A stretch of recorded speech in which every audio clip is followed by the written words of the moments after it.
Dear all, हाय। तो एक और अपडेट आपके लिए कि दिल्ली की फेमस इंद्रप्रस्थ यूनिवर्सिटी ने अपने रजिस्ट्रेशन फॉर्म खोल दिए।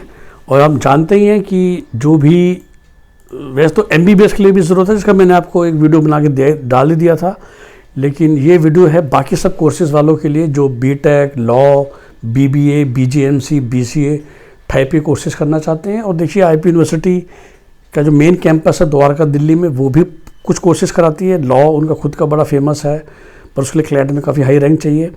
तो वो फॉर्म भी ओपन हो चुके हैं और 31 मार्च डेडलाइन है। 1500 रुपये का फॉर्म है, ऑनलाइन फॉर्म है, खुद भी भर सकते हैं। नहीं तो जो भी हमारा पैकेज लेता है उसके लिए फॉर्म भरने में हम हेल्प करते हैं, जिस भी कोर्स में आप इंटरेस्टेड हो। BCom ऑनर्स भी कराते हैं कुछ कॉलेज, इकोनॉमिक्स ऑनर्स भी कराते हैं, B.Ed तो है ही, वो तो चलो PG कोर्स हो गया।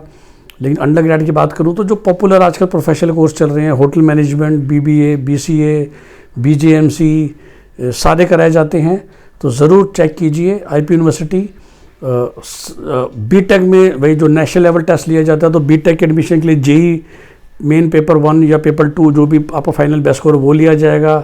लॉ के लिए क्लैट लिया जाएगा। BBA, BCom एक्सेट्रा के लिए लोग अपना पेपर लेंगे। आप कई बार नोट करेंगे कि ये लोग CUET का स्कोर भी अब ले रहे हैं। पर फिर से एक चीज़ का ध्यान रखिएगा, कई लोग बच्चे सोचते हैं कि हम CUET तो ले ही रहे हैं तो काम हो जाएगा। तो IP का ना रूल बड़ा स्पेसिफिक और सख्त है, ध्यान रखिए। लेट्स से BBA का पेपर लेते हैं, सिंपल पेपर होता है, 4 सेक्शन, 100 क्वेश्चन। अब BBA में अगर आपकी रैंक, मतलब क्योंकि ये लोग रैंक देते हैं, परसेंटाइल नहीं देते, बट समझिए कि आपकी इनके हिसाब से परसेंटाइल 90, मतलब 5 परसेंटाइल है, बहुत ही माड़ा रैंक है। और CUET की अब टॉप पर हूँ, आपकी 95 परसेंटाइल है CUET में।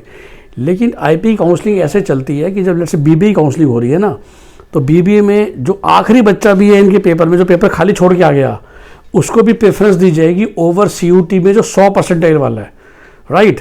क्योंकि पहले ये उस लिस्ट को ख़त्म करते हैं।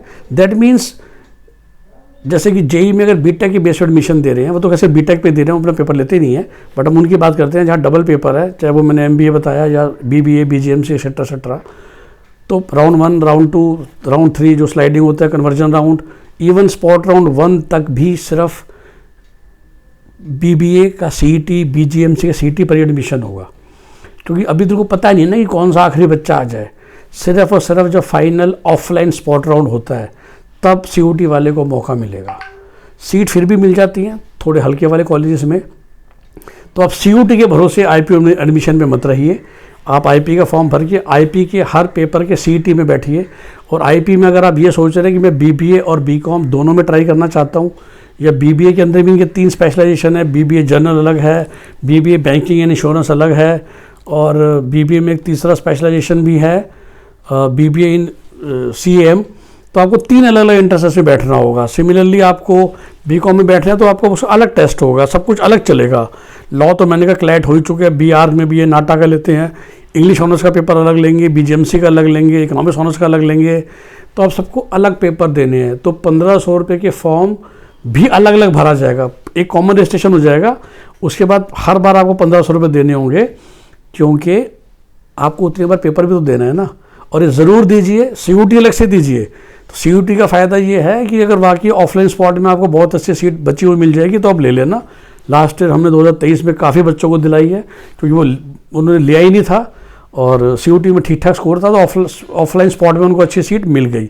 लेकिन सारे राउंड्स में और ऑनलाइन स्पॉट तक भी, क्योंकि इनका रूल ऐसा है ना कि लिस्ट को मिक्स नहीं करते, क्योंकि इनके पास ये मेथोडोलॉजी नहीं है ना कि BBA में इनका जो CET हुआ कॉमन एंट्रेंस टेस्ट और CUET में किसी की इतनी परसेंटाइल है, तो हम उसको जोड़ के ये कैसे डिसाइड करें कौन सा बच्चा ऊपर है कौन सा बच्चा नीचे है। तो इनका सीधे हिसाब है, पहले सारे CET वाले, फिर CUET शुरू होगा। और ये भी नहीं कि हर राउंड में होगा। तो round 1, round 2, round 3, round 4 online spot तक तो पहले CET ही चलेगा।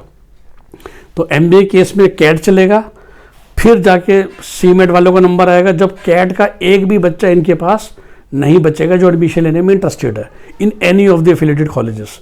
तो चाहे वो MBA का एडमिशन है, चाहे वो सारे अंडर ग्रेड कोर्स हैं, जहाँ पर भी अपना पेपर ले रहे हैं, राइट। तो उस पेपर, तो MBA में उल्टा, MBA में भी अपना पेपर ले रहे हैं, पर वो थर्ड प्रेफरेंस है, CAT, CMAT अपना पेपर। But BBA, BCA, BGMC, economics honours, BCom honours, English honours, इन सब में प्रोसेस रिवर्स है।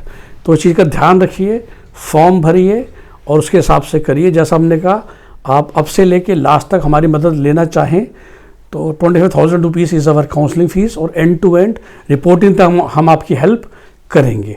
सो best wishes, best of luck, और अपनी एडमिशन प्रोसेस स्टार्ट कीजिए। Have a nice day, bye bye. हमसे कॉन्टैक्ट करना चाहते हैं तो हमारा जो नंबर है वो डिस्क्रिप्शन में लिखा है मैंने, फिर भी मैं आपको बता देता हूँ वीडियो में, तभी डिस्क्रिप्शन देखिएगा। 83840 8384 83840 86744 86744, ये नंबर डिस्क्रिप्शन में भी लिखा हुआ है। Have a nice day, bye bye. हमें कॉल करेंगे आप तो जैसा मैं हमेशा कहता हूँ, फ़ोन पे बात करने की बेसिक काउंसलिंग फीस रहेगी 2,500 रुपये, और मिल के बात करने की रहेगी 5,000 रुपये। दोनों फीस एडजस्ट हो जाएंगे अगर आप हमारा 25,000 वाला पैकेज लेते हैं आईटी के तकरीबन किसी भी कोर्स में एडमिशन के लिए, अदर देन दी MBBS, जो कि हमारा डिफरेंट चलता है। Have a nice day, bye bye.